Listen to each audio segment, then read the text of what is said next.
In 2003, Keith Bartell and his wife Teresa bought the Beaver Bay agate shop from the Quinn family and turned their stone-cutting hobby into a day job. As the co-owners of what is reputed to be the oldest rock shop in the United States, the couple prepares some of the merchandise in the workroom behind the store. Aside from preparing stones for display, Bartell says he makes some of the jewelry. About 5 years ago, I taught myself how to silversmith, and that's what all this good stuff is.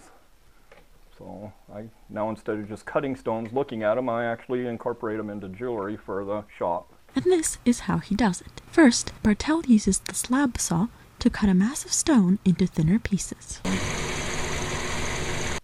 At that point is where you would go to a trim saw and start cutting out your little patterns that you can incorporate into necklaces and rings. He's now working with a slab of dinosaur bone. Next, the bone is washed and put onto a diamond-wheeled grinding unit. Basically, it starts at one end with a coarse grit, and from there, at the other end, it's pretty much finished. Then, the material is swabbed with cerium oxide polish and polished on a felt wheel for a mirror finish. And at that point, I come back to my workbench, and that's where it gets incorporated into my jewelry. At the workbench, Bartell shapes the bezel, or the piece of metal that will border the stone. He cleans the metal with flux and welds it shut using small pieces of silver called solder.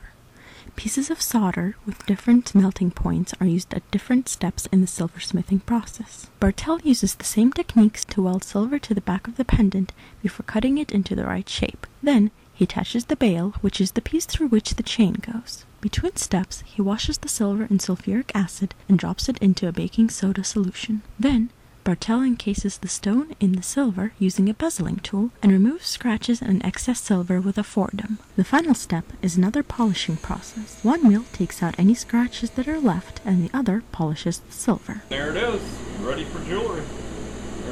This is Yelena Mikina for Duluth Superior Magazine.